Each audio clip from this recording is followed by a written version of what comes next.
ডাইনিংয়ে পা রেখেই নাকটা কুচিয়ে গেল কাকলির। আজও কিছু পুড়ছে রান্নাঘরে। ছুটে গিয়ে গ্যাসটা অফ করে। ততক্ষণে বাটির সব জল শুকিয়ে ডিম দুটো তলা ধরে গেছে। বহুবার অনন্যাকে বলেছে, আমাকে বলো, আমি না হয় কিছু রেঁধে দেব। ওর তর্স হয় না, নাকি অবজ্ঞা করে, বোঝে না কাকলি। তা নিজেই যখন করবে, তো সেই সময়টুকু না হয় রান্নাঘরে থাকো। খাবার গ্যাসে বসিয়ে দোতলায় নিজের ঘরে গিয়ে বসে থাকা, এই আবার কি স্বভাব? খাবার এবং গ্যাস দুটোই তো নষ্ট হয়, গায়ে লাগে না? সিঁড়ি ভেঙে গেল অনন্যার ঘরে। মগ্ন হয়ে ফোনে কার সাথে যেন কথা বলছে। ফোনে এত আস্তে কথা বলে যে পাশে গা ঘেঁষে বসেও কিছু শুনতে পাওয়া যায় না। একটু ঝাঁঝিয়েই বলল কাকলি, তুমি গ্যাসে ডিম বসিয়েছিলে, তা রান্নাঘরে দাঁড়িয়ে ফোনে কথাটা বললেই তো আর। কাকলির কথা শেষ হওয়ার আগেই নির্লিপ্ত অনন্যা রান্নাঘরের দিকে পা বাড়ালো। কোথায় যাচ্ছ? তোমার অপেক্ষায় গ্যাস অন করে রেখে এসেছি নাকি? বলি, একটা দিনও কি নিরামিষ খেতে নেই? কত যত্ন করে শুক্তো, এঁচড়, মোচার ঘন্ট রেঁধেছি। এসব কি অখাদ্য? তোমাদের বাড়ি এসব কোনোদিন রান্না হয় না? শান্ত গলায় ফোনের অপর প্রান্তের জনকে কি একটা বলে ফোন কেটে দিল অনন্যা। একরাশ বিরক্তি নিয়ে বলল, আপনি কি কোনো ম্যানারই শেখেননি? দেখছেন তো কথা বলছি, তার মধ্যেই এমন চাচাচ্ছেন যে। গ্যাস যখন অফ করেই এসেছেন, একটু পরেই বলতে পারতেন। মাথা ঝাঁঝা করে উঠল কাকলির। কি ম্যানার শেখাচ্ছ? খাবার গ্যাস দুটোই তো নষ্ট হলো। সেদিন ভাত বসাতে বলেছিলাম, তুমি হাঁড়ি জল বসিয়ে সেই যে ফোন নিয়ে নিজের ঘরে ঢুকলে, হাঁড়ি জল ফুটে অর্ধেক। ম্যাগি বসিয়ে নিজের ঘরে চলে যাও, খাবারগুলো নষ্ট হয়। এদিকে গ্যাসের দাম দিন দিন বাড়ছে, সে খেয়াল আছে? অ্যাকোয়াগার্ডে জল ভরার সময় বোতল বসিয়ে নিজের ঘরে চলে যাও। বোতল উপচে সমস্ত জলে ডাইনিং ভেসে যায়। কোমরের ব্যথা নিয়ে সে জল আমি পরিষ্কার করি। সারাক্ষণ কি এত কথা থাকে তোমার? সে কৈফিয়ত আপনাকে দেব কেন? এখন আসুন, আমার কাজ আছে। বলেই মুখের উপর দরম করে দরজাটা বন্ধ করে দিল। নিত্যদিন এমন অশ্রদ্ধা করেই চলেছে। কাকলি জানে, আজ অনেকে অতিষ্ঠ করে ছাড়বে। একটু শান্তিতে ঘুমোতে দেয় না ছেলেটাকে। সারা রাত ঘরে আলো জ্বেলে ল্যাপটপে খুটখাট করে। সামান্য করে টাকার কি নাকি অনলাইন জব করে। এদিকে অনির বাড়িতে সকাল সকাল উঠতে হয় অফিস যাওয়ার জন্য। রাতে ভালো ঘুম না হলে সারাদিন মেজাজ বিগড়ে থাকে ছেলেটার। তার প্রভাব পড়ে দৈনন্দিন কাজে। প্রায় দিনই ঝামেলা হয় ওদের। এইসব অনলাইন কাজটা ছেড়ে দাও অনু। সামান্য করে টাকার জন্য দিনের পর দিন রাত জেগে শরীর নষ্ট করার কোনো দরকার নেই। অনি বলে, ওই সামান্য করা টাকাও আমার দরকার। ফুঁসে ওঠে অনন্যা। খাওয়া পড়ার তো অভাব রাখিনি তোমার। যা হাত খরচ লাগে আমি দেব প্রতি মাসে। কেন বলতো? আমার যোগ্যতায় আমি বাড়ি বসে অনলাইনে জব করি, টাকা পাই। খামোখা হাত পেতে তোমার কাছে ভিক্ষে নিতে যাব কেন? তুমি ইচ্ছে করে এসব অশান্তি শুরু করছো।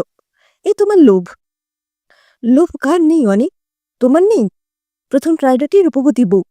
সেই রূপের লোভেই তো আমার পেছনে ঘুরঘুর করতে দিনের পর দিন। কিসের সঙ্গে কিসের তুলনা করছো? আসল লোভী তুমি। না হলে কোন আক্কেলে বলো এ বাড়ি বিষয় আশয় সব তোমার নামে লিখে দিতে? মাত্র ৮ মাস বিয়ে হয়েছে আমাদের। বাবা মা জীবিত আছেন। তাদের চলে যাওয়ার পর এইসব তো আমার, মানে আমাদেরই হবে। এই ছোট্ট ব্যাপারটা তোমার মাথায় ঢোকে না? তাছাড়া নিজের ছেলেকে না দিয়ে বউকে কেন সব লিখে দিতে যাবেন বাবা? অদ্ভুত আবদার। ছেলেকে লিখে দেবেন মানে ছেলের হবে, বইয়ের তো হবে না। তোমার কি মাথাটা গেছে? স্বামীর যা, তা কি স্ত্রীর নয়? না, স্বামী সম্পত্তি সবসময় স্ত্রীর হয় না। তাহলে আমার বাবা মারা যাওয়ার পর বাবার যা কিছু সব মায়েরই হতো, কিন্তু তা হয়নি, হতে দেওয়া হয়নি। বাবার বাড়ি গাড়ি, বিশাল সম্পত্তি সব কাকার হয়েছে। আমার মা আর আমরা দুই বোন কাকার কাছে আশ্রিত হয়ে অত্যাচারিত হয়ে জীবন কাটিয়েছি। আমারই বাবার বিশেষ সম্পত্তি, অথচ সে বাড়িতে আমার মা দাসীগিরি করেছেন। সবই তো যেন বিয়ের আগে থেকে। মাঝে মাঝে অনেক মা বাবার ঘরে ঘুমোতে আসে, তবুও শান্তি পায় না। দিনে দিনে কেমন সন্দেহপাতিক হয়ে যাচ্ছে। মাঝরাতিরে বাথরুমে যাওয়ার পথে অনন্যার ঘরে আড়ি পাতে। কার সঙ্গে নাকি অনন্যাকে হেসে হেসে কথা বলতে শোনে। লুকিয়ে অনন্যার ফোন ঘাটে। এই নিয়ে বাড়িতে চরম অশান্তি। নিজেই পছন্দ করে ৫ বছর মেলামেশার পর অনন্যাকে ঘরে এনেছে। নিজেদের মেয়ের মতোই আদরেই রাখতে চেয়েছিলেন অনির মা বাবা। কাকলি সুগৃহিণী, ঝকঝকে তক্তকে সাজানো সংসার। বিশেষ কোনো কাজই করতে দেন না অনন্যাকে। সারা রাত জেগে ল্যাপটপে কাজ করে ভোরে ঘুমিয়ে বেলা ১২:৩০-১টায় ঘুম থেকে ওঠে অনন্যা। তারপরে রান্নাঘরে ঢুকে সব খাবারের ঢাকনা তুলে তুলে দেখে আজ কি রান্না হয়েছে। পছন্দ না হলে ডিম সেদ্ধ বা ম্যাগি করে খায়, তাও বেশিরভাগ দিন পুড়িয়ে ফেলে। গজগজ করতে করতে পোড়া বাসন, অগোছালো রান্নাঘর আবার যত্নের সাথেই কাকলি। একদিন কর্তা আর অনি বেরিয়ে যেতেই একটা ছোট কাঠের বাক্স হাতে কাকলি অনন্যার ঘরে গেল। খুব স্নেহ মিশ্রিত গলায় বলল, দেখো অনন্যা, তুমি আর অনি ছাড়া আমাদের আর কে আছে বলো? তোমরা ভালো থাকো, সুখে থাকো, এছাড়া আর কি বা চাওয়ার আছে? আমাদের বয়স হয়েছে, কদিনই বা বাঁচব, তারপর সব তোমাদেরই। দেখে শুনে রাখতে হবে মা। আমার কিছু সোনাদানা আর অনেক ছোটবেলার গয়না আছে এতে, এটা তুমি যত্ন করে রেখো তোমার কাছে। যখন কিছু পড়তে ইচ্ছে করবে তোমার থেকে না হয় চেয়ে নিয়ে পড়ব। এখন এই বাক্স নিয়ে তুমি আমায় ভারমুক্ত করো মা। চুপচাপ গয়নার বাক্স শাশুড়ির হাত থেকে নিয়ে আলমারিতে তুলে রাখলো অনন্যা। অনেক জানতে পেরে ফেটে পড়ল, তুমি ওকে সব গয়না দিতে গেলে কেন মা? এই গয়না তুমি ফেরত পাবে ভেবেছ? ওভাবে কেন বলছিস বাবা? ওর দিক থেকে ভেবে দেখ তো, ছোটবেলাটা কত কষ্টে কেটেছে। নিজেদেরই বাড়ির সম্পত্তি নিজেরাই ভোগ করতে পারেনি, তাই ওর মনের মধ্যে একটা নিরাপত্তাহীনতা কাজ করে সকল সময়।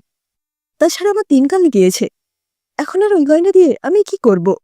থাক না ওর কাছে, তুই এ নিয়ে আর কিছু বলিস না বাবা। মাস পাঁচেক পর অনেক ধারণাই সত্যি হলো। একদিন বিয়েবাড়ি যাবে বলে দুটো বড় ট্রলি নিয়ে বেরিয়ে আর বাড়ি ফিরল না। সঙ্গে সেই গয়নার বাক্স উধাও।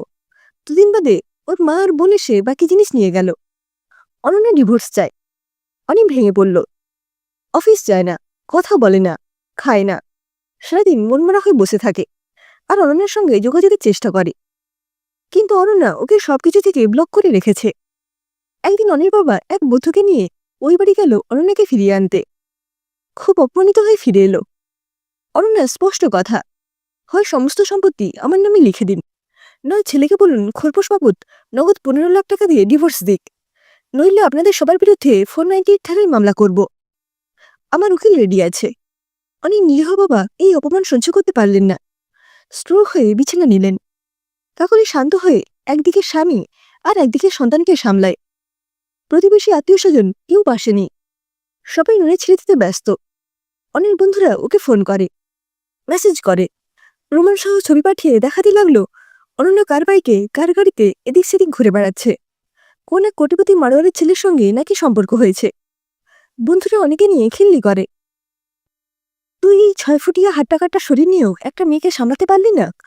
জিম টিম করে কি করলি এতদিনে? ওদিকে 5 ফুটিয়া মাড্ডু চ্যাংরা কেমন সামলাচ্ছে দেখ। শুনেছি ওই ছেলেটা বিয়ে করেই ওদের দুটো সিনেমা হলের একটা অনন্যের নামে লিখে দেবে। অথবা আজ ওরা দুজন দার্জিলিং গেল প্রিয় হানিমুন করতে। অনি আর নিতে পারে না, সারাদিন ফোন সুইচ অফ করে রাখে। কাকলি ছেলের মাথায় হাত রাখে। অনি ভেঙে পড়ে, ও কেন এমন করল মা? আমি যে ওকে ছাড়া কিছুতেই। খানিক থেমে আবার বলে, জানো মা, অফিসে পাড়ায় রাস্তাঘাটে সবার চোখ শুধু আমার দিকে, কেউ কিচ্ছু বলে না, শুধু আমাকে দেখে আর নিজেদের মধ্যে কি যেন বলা বলি করে। আমার খুব অস্বস্তি হয়, বাড়ি থেকে আর বেরোতেই ইচ্ছে করে না মা। তা বললে হয় বাবা? মানুষ দুদিন দেখবে, আলোচনা করবে, তারপর আবার অন্য কোনো টপিক নিয়ে মেতে যাবে। এটাই মানুষের ধর্ম আনি। প্রত্যেকেই নিজেদের সমস্যায় জর্জরিত, কদিন আর অন্যকে নিয়ে ভাববে, দুদিন বাদে সব ঠিক হয়ে যাবে দেখিস। তুই আর ওসব নিয়ে কষ্ট পাস না বাবা। অনি তবু মনে মনে কষ্ট পায়। অন্যকে ঘিরেই যত স্বপ্ন ছিল, একসাথে দুজনে ভালোবাসার পৃথিবী গড়তে চেয়েছিল, অথচ ভিতরেই মিথ্যের ওপর দাঁড়িয়েছিল এতদিন। অনির ভেতরটা কুড়ে কুড়ে খায় মা বাবার জন্য। ওদের জন্য তারা প্রতিনিয়ত আত্মীয় স্বজন প্রতিবেশীদের দ্বারা বাক্যবাণে জর্জরিত হচ্ছেন। সবাই ছেলের বাড়ির দোষ দেখছে, মেয়ের কোনো দোষই আলোচিত হচ্ছে না। বাবা আজ প্যারালাইজড হয়ে বিছানায় শয্যাশায়ী, সেই জন্য কি অনি দায়ী নয়? আচ্ছা, সমস্ত সম্পত্তি অনন্যের নামে লিখে দিলেও কি অনন্যাকে আগের মতো ভালোবাসতে পারবে অনি? অথবা দাবির মতো এককালীন 15 লাখ টাকা সহ ডিভোর্স? অত টাকাই বা কোথায় পাবে? দুদিন অনেক ভেবেচিন্তে অবশেষে একটা চিরস্থায়ী সমাধানের পথ খুঁজে পেল অনি। সব সেরে রাতে নিজের ঘরে এসে দরজা বন্ধ করল। বাইরে তখন ঝমঝমিয়ে বৃষ্টি। আলমারি খুলে অনন্যার একটা বহু ব্যবহৃত চুড়িদারের ওড়না খুঁজে পেল। এটা ব্যবহার করেই আজ সে চিরকালের মতো সমস্যার সমাধান করবে। ফ্যান অফ করে ওড়নাটা নিয়ে নিচে এসে দাঁড়ালো। ড্রেসিং টেবিলের বড় আয়নাতে অনেক প্রতিবিম্ব। এই কয়েক মাসে চেহারা খারাপ হয়ে গেছে, অথচ ভিড়ের মধ্যেও চোখে পড়ার মতো চেহারা ছিল অনির। কত মেয়ে যে পাগল ছিল জিম করা ফিগারের জন্য। অথচ সে ব্যালকনিতে খোলা জানালার পাশেই খাঁচায় পোষাটিয়া ঘুমোচ্ছে। ফ্যানের সাথে ওনাটা ঝুলিয়ে একটা গিট দিল। এবার জ্বালাটা বন্ধ করতে হবে। হঠাৎ ঘরের দিকে মুখ করে টিয়াটা তারস্বরে চেঁচাতে শুরু করলো। কি মুশকিল, এমন চেঁচালে মা বাবার ঘুম ভেঙে যাবে যে। ওই ছোট পাখিটা কি বুঝতে পেরেছে কি ঘটতে চলেছে? নইলে হঠাৎ চেঁচাতে শুরু করলো কেন? পাখিটা অনেকে খুব ভালোবাসে, কতবার খাঁচা দরজা খুলে দিয়েছে, পালায়নি। অনির হাতে ঘাড়ে মাথায় এসে নিশ্চিন্তে বসে থেকেছে। শুধু কি পাখিটাই? আর মা বাবা? তাদের তো অনি ছাড়া আর কেউ নেই। বাবা বিছানায় শয্যাশায়ী, মাকে সব সামলাতে পারবে? বাইরে কোথায় খুব জোরে বাজ বলল। চমকে উঠল অনি। কিছুক্ষণ কান মাথা দুহাতে চেপে বসে থাকল। সারা শরীরে গলগলে ঘাম। কি মনে হতে ড্রয়ার থেকে বন্ধ মোবাইলটা বের করে অন করল। প্রথমেই নিজের ফেসবুক অ্যাকাউন্টটা ডিলিট করল, তারপর বন্ধু উপাধিধারীগুলোর নম্বর একে একে ব্লক করল। বেশ হালকা লাগছে এবার। এখন শুধু একটাই কাজ বাকি রইল, সেটা হলো কাল ব্যাংকে গিয়ে 15 লাখ টাকার জন্য লোনের অ্যাপ্লাই করতে হবে।